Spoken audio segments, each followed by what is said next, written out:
U.S. President Joe Biden is trying to oust Prime Minister Netanyahu from office. And he's not alone. I'll have details on Biden's unseen partners coming up on In Focus.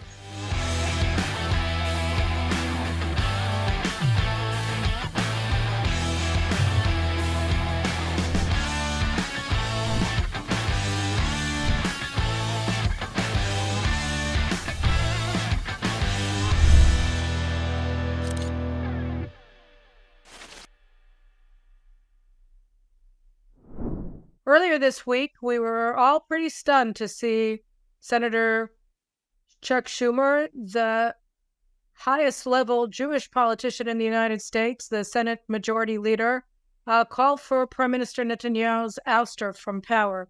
I think it's worth looking for a second at what Senator Schumer said in a little bit of detail. So let's just go for a second to what he said. In order to achieve a two-state solution, the reality is that things must change. Right now, there are four major obstacles standing in the way of two states. And until they are removed from the equation, there will never be peace in Israel and Gaza and the West Bank. The four major obstacles are Hamas and the Palestinians who support and tolerate their evil ways, radical right-wing Israelis in government and society, Palestinian Authority President Mahmoud Abbas, Israeli Prime Minister Benjamin Netanyahu. The fourth major obstacle to peace is Israeli Prime Minister Benjamin Netanyahu, who has all too frequently bowed to the demands of extremists like Ministers Smotrich and Ben-Gvir and the settlers in the West Bank. I also believe Prime Minister Netanyahu has lost his way by allowing his political survival to take the precedence over the best interests of Israel. He has put himself in coalition with far-right extremists like Ministers Smotrich and Ben-Gvir, and as a result, he has been too willing to tolerate the civilian toll in Gaza, which is pushing support for Israel worldwide to historic lows.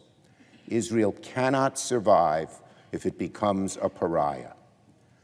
Prime Minister Netanyahu has also weakened Israel's political and moral fabric through his attempts to co-opt the judiciary, and he has shown zero interest in doing the courageous and visionary work required to pave the way for peace, even before this present conflict.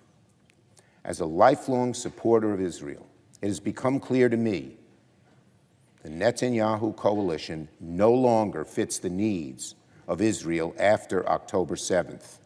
The world has changed radically since then, and the Israeli people are being stifled right now by a governing vision that is stuck in the past. Nobody expects Prime Minister Netanyahu to do the things that must be done to break the cycle of violence, to preserve Israel's credibility on the world stage, and to work towards a two-state solution. If he were to disavow Ministers Smotrich and Ben-Gvir and kick them out of his governing coalition, that would be a real meaningful step forward. But regrettably, there's no reason to believe Prime Minister Netanyahu would do that.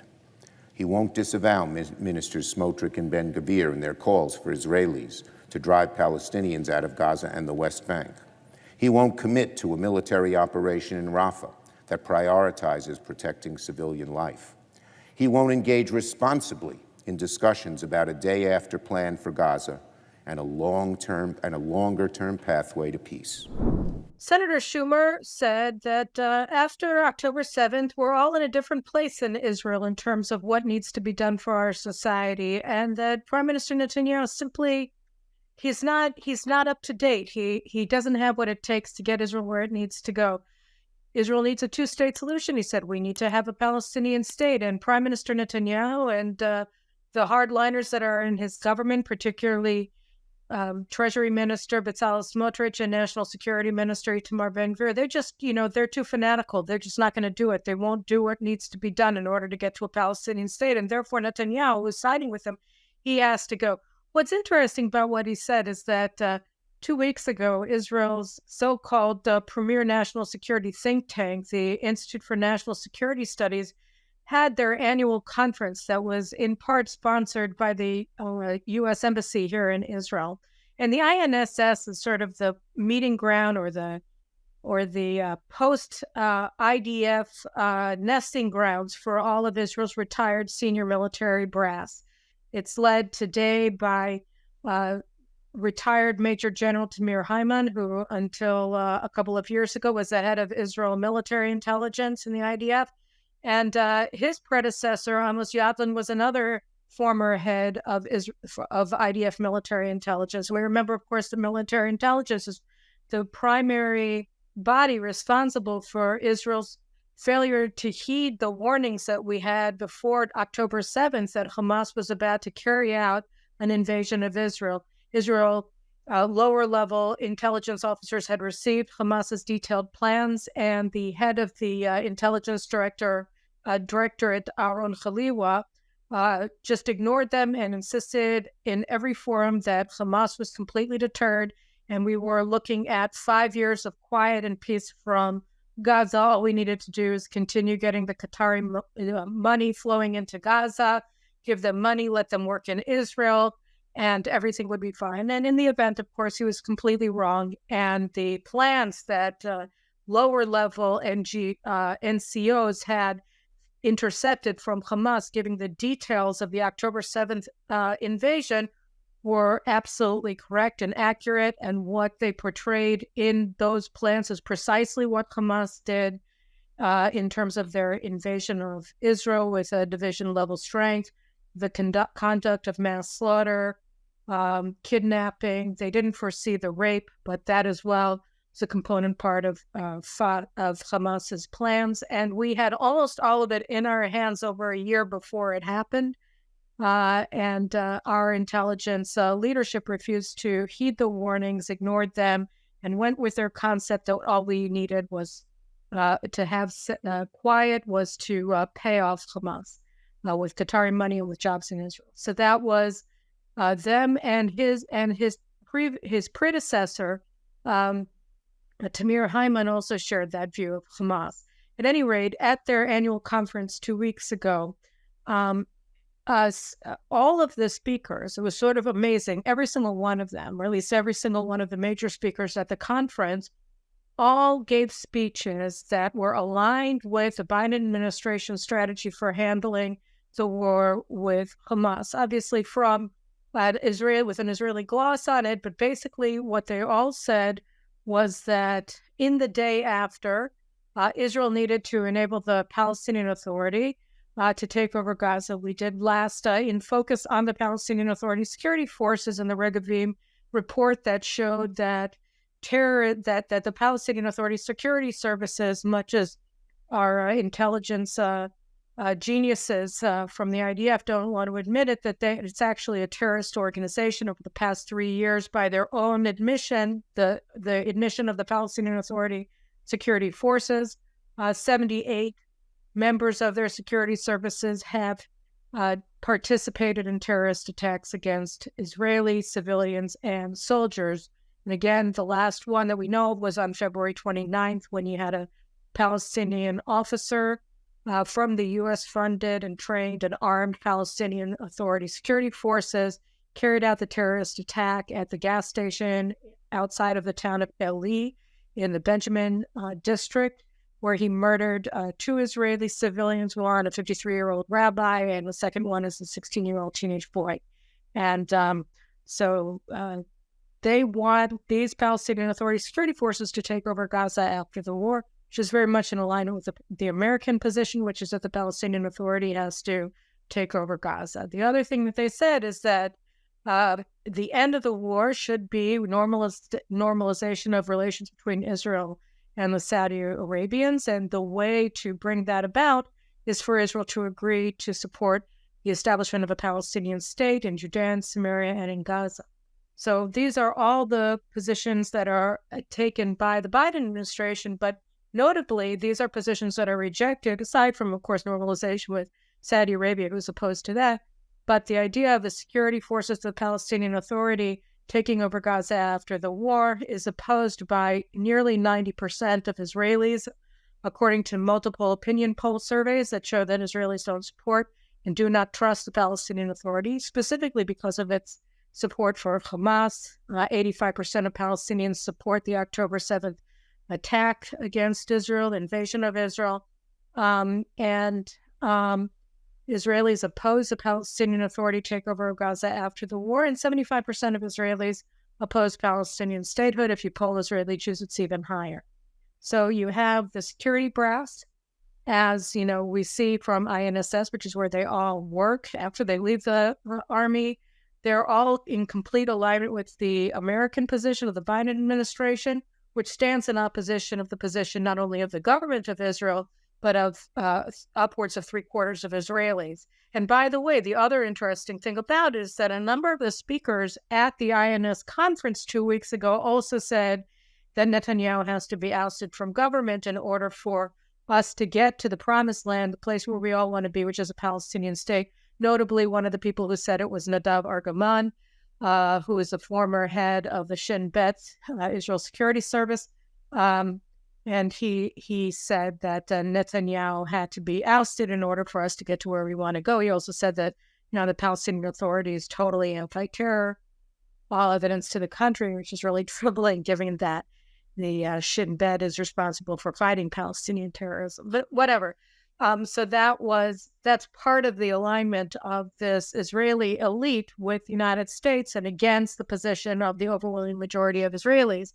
And I think it's very important. And then the other thing that I think is important is that, here in the soundbite that we just showed of Schumer, he talked about how, the government was deeply controversial before October 7th because of the reforms that it wanted to enact in the Israeli judiciary, which he claims were problematic from a perspective of democracy. The guy who wants to oust the duly elected prime minister of Israel and overthrow the government, he thinks that government is anti-democratic, but whatever.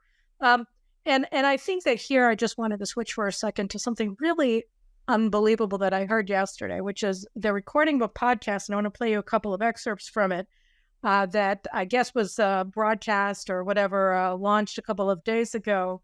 It was a podcast by Dan Senor, who is leading American Jewish public figure. He was a senior official in the Bush administration, and he has this podcast, and he interviewed a former member of Knesset from Ehud Barak's Independence Party. It was the Labor Party, and then they sort of branched off from the Labor Party. Anyway, they were in Netanyahu's governing coalition from, I think, 2009 to 2011, it was from 2009 to 2013, on and off. Ehud Barak joined Netanyahu's coalition. He served as defense minister, and Einat Wilf was a member of Ehud Barak's faction that broke off from the Labor Party when he joined Netanyahu's coalition. Anyway, Einat Wilf, she's a PhD, and she is considered an intellectual. And, she's liked actually by some people on the right because she wrote a book that exposed the fact that UNRWA, the UN group that acts as the political arm of Hamas in Gaza, as we've seen in this war, she said that UNRWA, it was written a couple of years ago, that UNRWA is a devastating institution in the area, that it's prolonging the Palestinian rejection of Israel through its education system, etc. So that was a very sort of non-left-wing thing to do, acknowledge the fact that there are forces inside of Palestinian society and also in the international community that actually want to, the UN system, that want to prolong the Palestinian conflict, that are preaching anti-Semitism and genocide of Jews. So that was very helpful, and so she's sort of considered a centrist. But really, she never really expressed any centrist views because her ultimate objective is to expel all the Jews from Judea and Samaria. She's willing to divide Jerusalem and everything else. So she gave this podcast, or this interview on Dan Senor's podcast, that was that was sort of highlighted by my friend and colleague, and he's been a guest on the show, and it actually initially was my co-host on the show, Gadi Taub, because of what she talked about in this podcast, and openly and in English and everything else. And and it speaks to Schumer's claim that Netanyahu's effort to reform the judiciary in Israel was somehow or another causing harm to Israel's democracy. And I just want to play you a couple of clips from her so that we can get a real, first-person admission from somebody on the left who participated in the anti-government demonstrations and is very much part of that milieu, what she had to say about the nature of the protest against judicial reform. Before October 7th, if I were to ask most Israelis of the left and the center, and even some actually on the center right, what their defining issue was, it was the judicial reform fight. It was the fight for Israeli democracy. And that issue had almost, I don't want to say replaced, but it subordinated the two-state solution issue for a variety of reasons, not the least of which you described, the post-Camp David second Intifada experience, and that the central organizing issue was strengthening, as they would say it, strengthening Israeli democracy and beating back at least parts of the religious right within Israel, limiting their political reach. Where does that issue now stand post-October 7th? Because that dynamic was in the works pre-October 7th.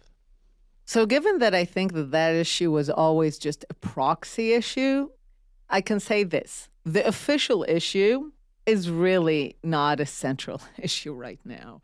Judicial reform and all that, I mean, very few people still talk about it. But I actually never thought that in itself is a real issue. And I just thought that the intensity of feelings that we saw around it was not about how to nominate judges. The intensity of feelings, I thought, had to do with who governs Israel and who gets to govern Israel. And my analysis during that whole period was that the judicial reform was really a proxy issue for who gets to govern Israel, and that those who were in the streets calling for, democracy and defending the Israeli Supreme Court were actually there for a far deeper reason, which I do think borne itself out, that an extreme right-wing government just cannot govern the state of Israel, period. And that those are people who are just not legit. I mean, they may have official democratic legitimacy, they might have the numbers, they might have won the elections, but they don't have deep legitimacy. Okay, so she says it was all a lie. This was not about democracy. The whole judicial reform thing was a proxy issue, right? That it was there because they were really mad because the right won the elections, and the left in Israel does not believe that the right has a right to govern. It's not legitimate. True, they won the election, and from a democratic perspective, they have legitimacy, but they don't have, she said here, you might have the numbers. I mean, they may have official democratic legitimacy, they might have the numbers. Yeah, they do. 64 mandates, right, for judicial reform explicitly. They might have won the elections. They did win the elections again. They got 64 seats out of 120 in the Knesset. That's a mandate to govern by all accounts. But they don't have deep legitimacy. Then she goes on and, she talks about how really you can't reach any determination on military service for ultra-Orthodox Jews because ultra-Orthodox Jews are totally illegitimate and they don't have a right to determine anything about who.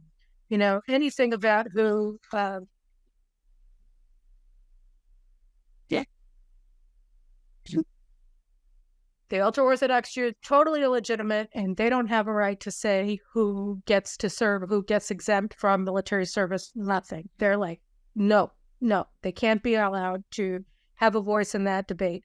Why? Because they're not legitimate. They don't have that deep legitimacy. And then she talks about how she went and she spoke at this conference in Britain.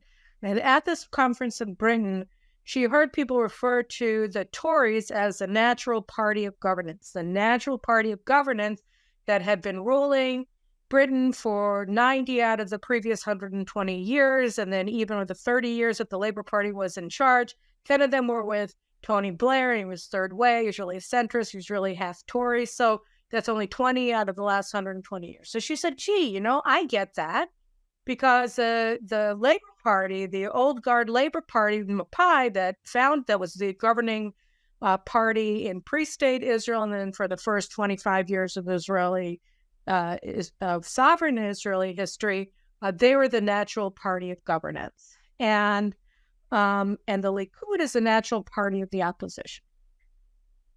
And then she goes on and she explains that really there were only two pure right-wing governments in Israeli history. The first one was the second Begin government that was elected in 1981, and the second one is the current government.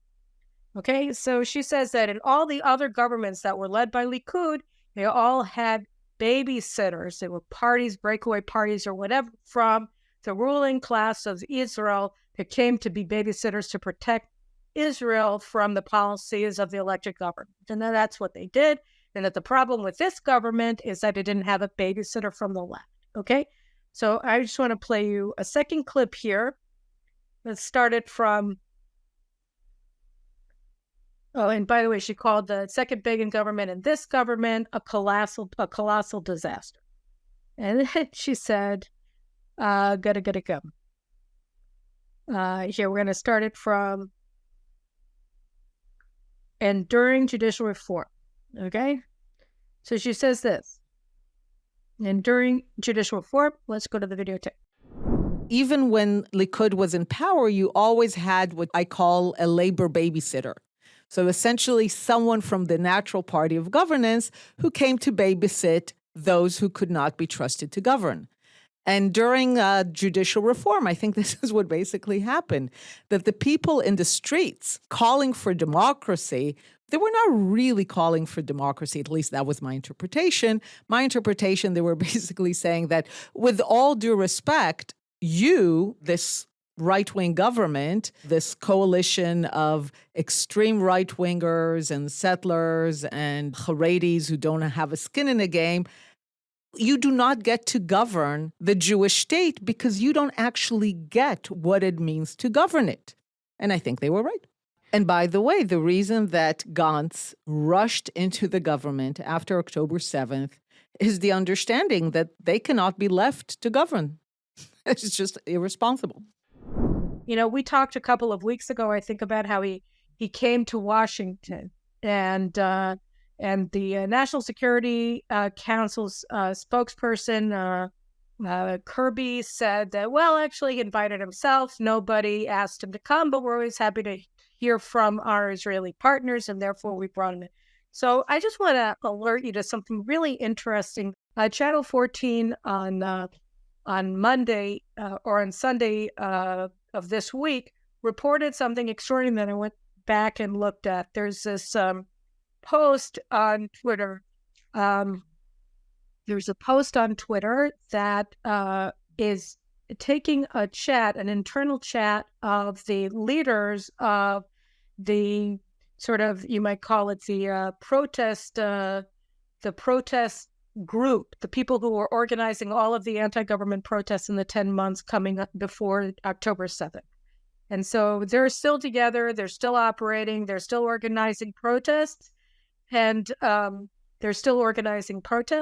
and what they're saying is that they are, and in this chat, one of the leaders of the protest group, this guy named Amit Dror, I think I've actually spoken about him on the show way before, in the world before October 7th.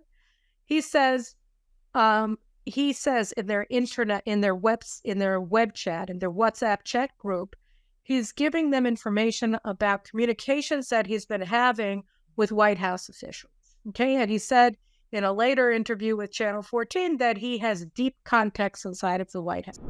כשאתה כותב, הבקשה של הנשיא ביידן מאיתנו, איך אתה יודע, כאילו...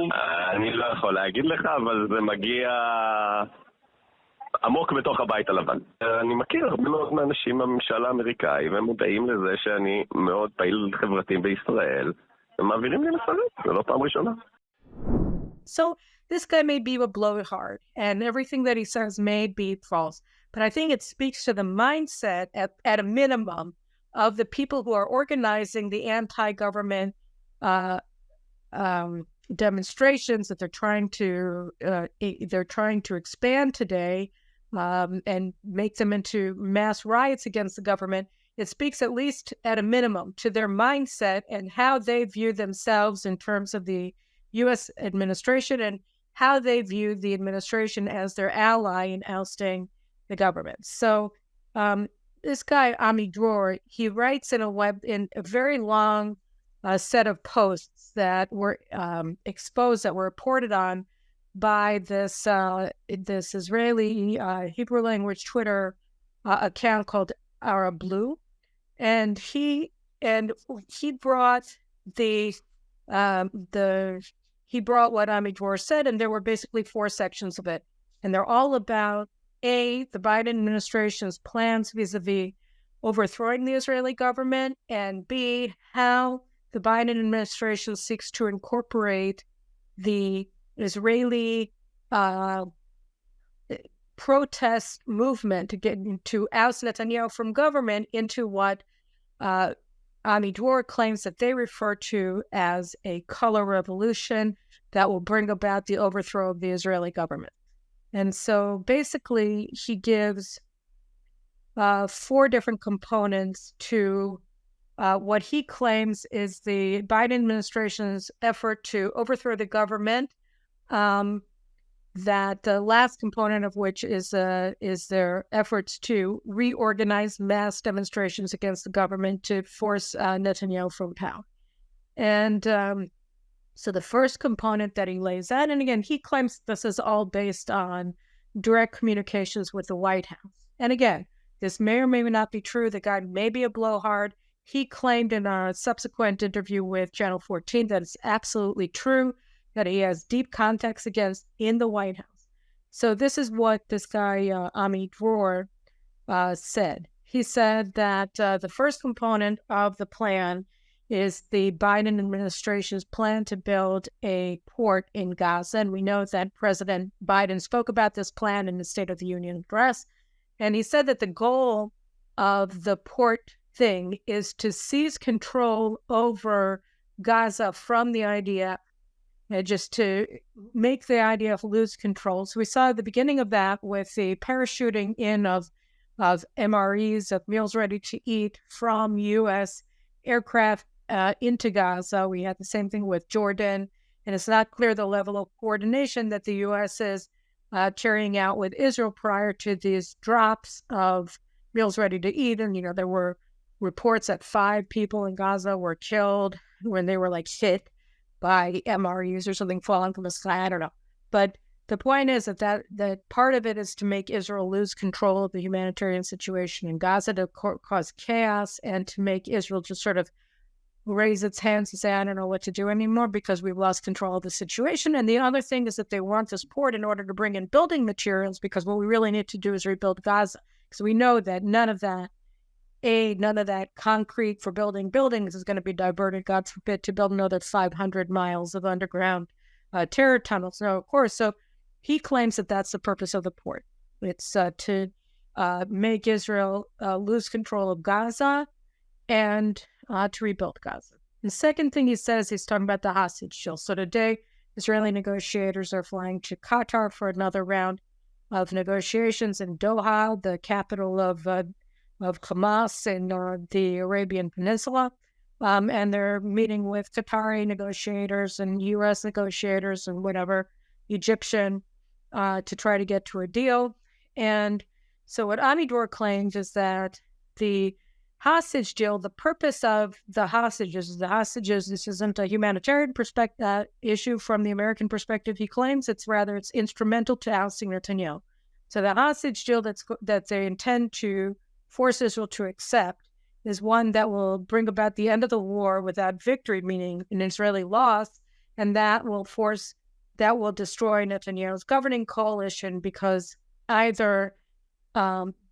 because 2 things will happen. One, the 2 sort of ideologically right-wing parties in the governing coalition that are led, the religious Zionist party led by Treasury Minister Smotrich and the Jewish Power Party, led by Itamar Ben-Gvir, will leave because they wouldn't want to risk the support of their voters if they stayed in with this kind of a deal. And then either Israel would go to new elections, or Benny Gantz and Gideon Sa'ar and Yair Lapid, Avigdor Lieberman, all of these members of the left-wing bloc will join him and force him to accept the American positions on the war that, again, are antithetical to the positions as stated by 3/4 and up of Israelis who do not want a Palestinian state and don't want the Palestinian Authority in charge, but we have all of these retired generals supporting. And so the hostage deal is a way to force Netanyahu to transfer power essentially to the left that will do the bidding of the United States. And if he doesn't do that, Amidor wrote in this WhatsApp group, then the United States is going to pass a UN Security Council resolution that is going to compel Israel to lose the war, to not operate in Rafah, to have a ceasefire, etc. So that the United States is either going to use the UN Security Council, or they'll simply use the hostage deal to oust Netanyahu from power, one way or another. The third thing that he said is that they're using what he referred to as economic violence against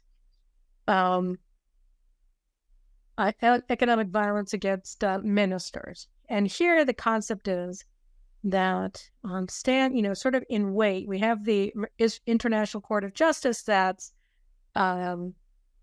supposedly adjudicating this ludicrous claim that Israel is committing genocide, when of course it's Hamas, but whatever.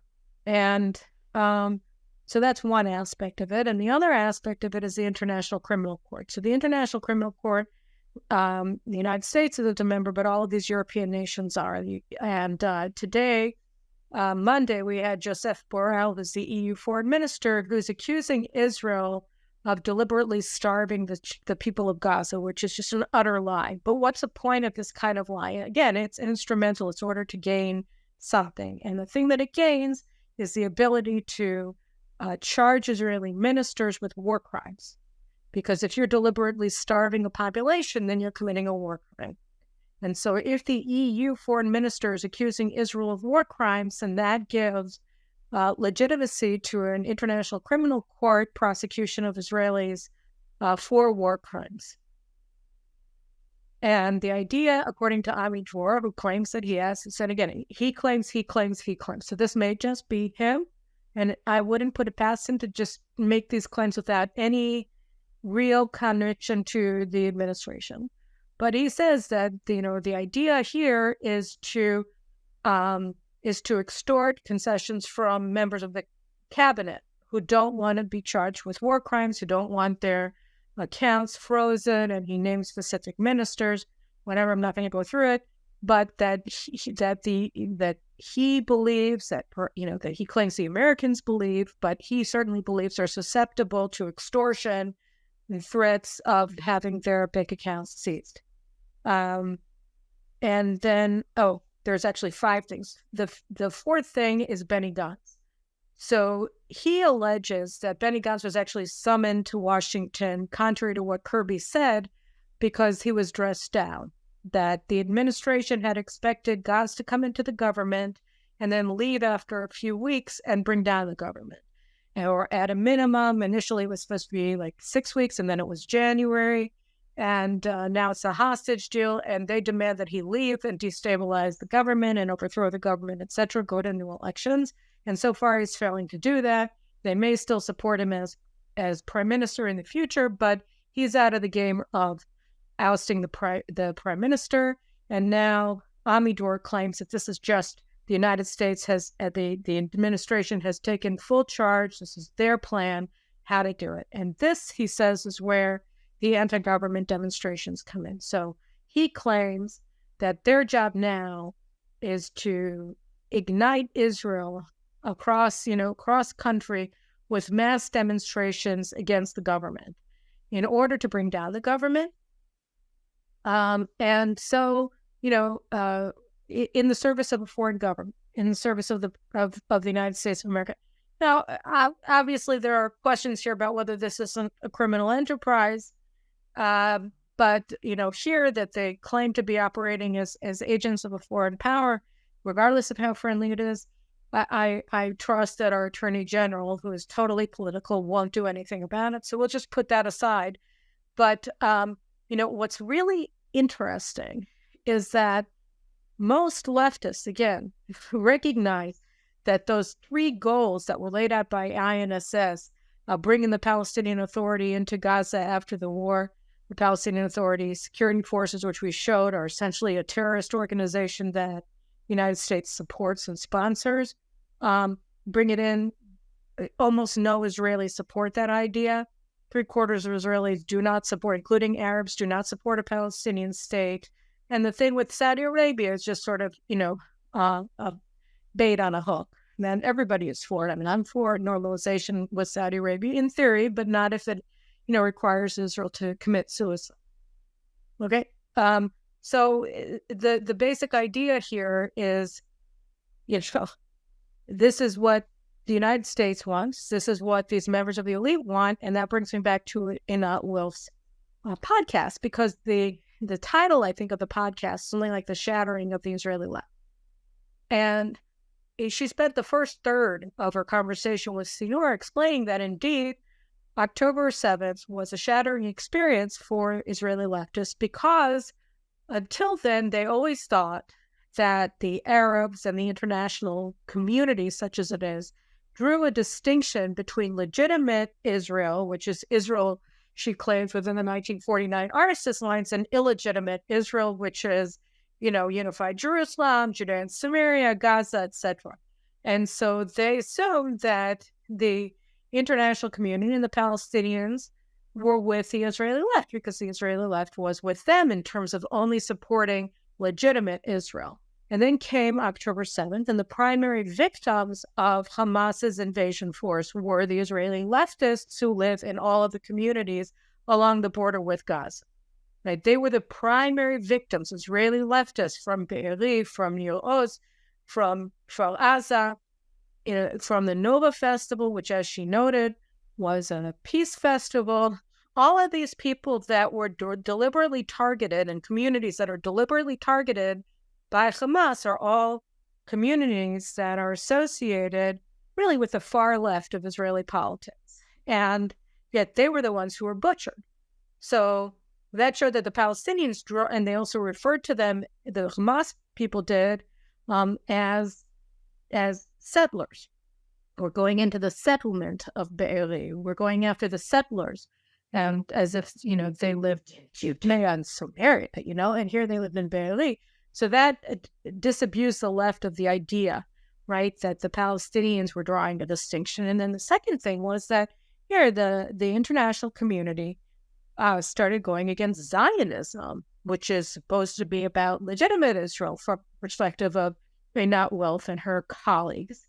And yet, Zionism is another watchword for Jew. And here you have people from all of these otherwise, friendly groups, organizations, governments in the West who are attacking Zionists. And that means that actually the people who the left in Israel thought were in alliance with them were actually not at all. They totally oppose all Israelis, not just the Israeli right, the way that Wilf and her comrades, in the party of governance, view the problem. They don't view the problem as a religious or as the settlers in Judea and Samaria or the ultra Orthodox. Rather, they view the problem as all of Israel. And so the Palestinians view the problem is all of Israel, meaning that she's with the incorrigibles. And the Europeans and the American left, they also view it as all of Israel being a problem and not just the incorrigibles, right?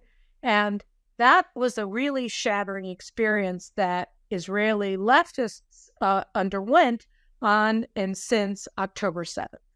Okay, so what's really ironic here, or not ironic, it's stunning, is that, in the normal course of events, you might think, okay, you had this shattering experience, you realized that the great unwashed majority of Israelis who you rail against and refer to as the natural party of the opposition, and that these people have no right to lead the country, right?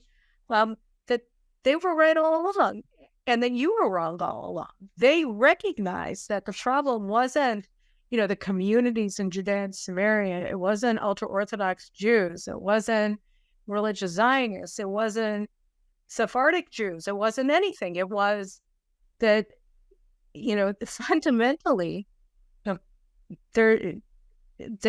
they meaning the Arabs, the Palestinians, they meaning the international left, the international establishment that you want to be the Israeli branch of, they reject Israel's right to exist. All of it. The Israeli elites and the great unwashed. They hate everybody. They don't think that Israel has a right to exist.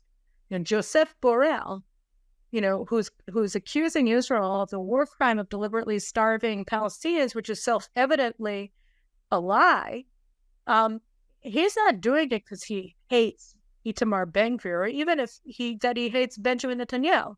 He hates Israel. That's why he would be expressing such a blood libel, such a slander against the Jewish state, as what he did. When the people being deliberately starved are, of course, the hostages who are given a pita or half a pita a day and denied medical treatment, and, of course, Red Cross visits, whatever. But that's not who he's accusing. The people he's accusing are innocent Israelis. So, it's weird then when you see that, when you understand the shattering experience that the left underwent on and since October 7th, that all the same, you see all of these members of the elite among the Israeli Retired Generals Corps at INSS, and of course the protesters against the government today, they're continuing on with this partnership, even though it's self-evidently a one-sided partnership. And I think that here you see that what we have is kind of a conjoining of forces that are hostile to an Israeli victory, that are trying to corral Israel into a position where we have no choice but to lose by destabilizing our government, by ousting a prime minister, or forcing him to change the composition of his coalition to give the governing power to his political nemesis, and to essentially surrender control over Israel's national policy to people who want a policy that the United States government is advancing against the wishes of upwards of 3/4 of Israelis. So why would they do this?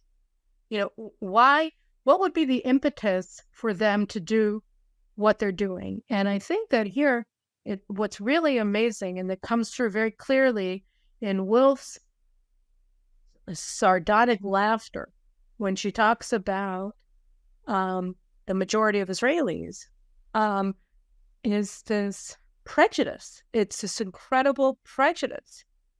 They may have official democratic legitimacy. They might have the numbers. They might have won the elections, but they don't have deep legitimacy. What is deep legitimacy? She rejects the right of the majority of the Israeli people to control the government. So out of this sense of entitlement, this incredible sense of entitlement, you have these elites who are pushing for a political outcome that will bring about, as Prime Minister Netanyahu said, Israel's defeat in war. If we go to elections, that means 6 months of paralysis. That means that we lose the war. And if we lose the war, we're placed in existential danger. Because Israel not defeating Hamas, the implications of that is that Hamas wins, and then that's an invitation for mass aggression from all fronts, from the north with Hezbollah, from the east from Iran's proxy forces in Iraq and in Syria, and from the south from the Houthis, and from further east from Iran, which is, planning to just waltz across the nuclear threshold thanks to another $10 billion in sanctions waivers from President Biden. So I think, it's a very horrible sort of system that we find ourselves in. And I guess our two things are very important. One is that at the end of the day, the public will out, just as Netanyahu won the elections with his great unwashed coalition of people who are unworthy, according to Einat Wolf and her friends. 75% of Israelis opposing Palestinian statehood is that nothing. Israelis are used to freedom and determining our own path, and I just don't. And I don't think that, I don't think it's going to work. But Schumer came under tremendous attack after he made this statement, after he made this speech from all quarters, even from Joe Lieberman, even Senator Ben Cardin, who is his ally in the Senate. He did not stand by what Schumer said because it was wrong. And so, I think that the fact that not only do the overwhelming majority of Israelis oppose this, but also the overwhelming majority of Americans support Israeli victory in the war. So I believe that, once alerted to the problem, we're already seeing a reaction with rising support levels for Prime Minister Netanyahu. And I think we'll continue to see that sort of reaction in Israel and likely in the United States as well. So those are my thoughts for today about, the sort of wider picture of what we're seeing when we're looking at an open effort by the administration to oust the democratically elected government of Israel from power. I'll talk to you later about this and other issues coming up as the week progresses.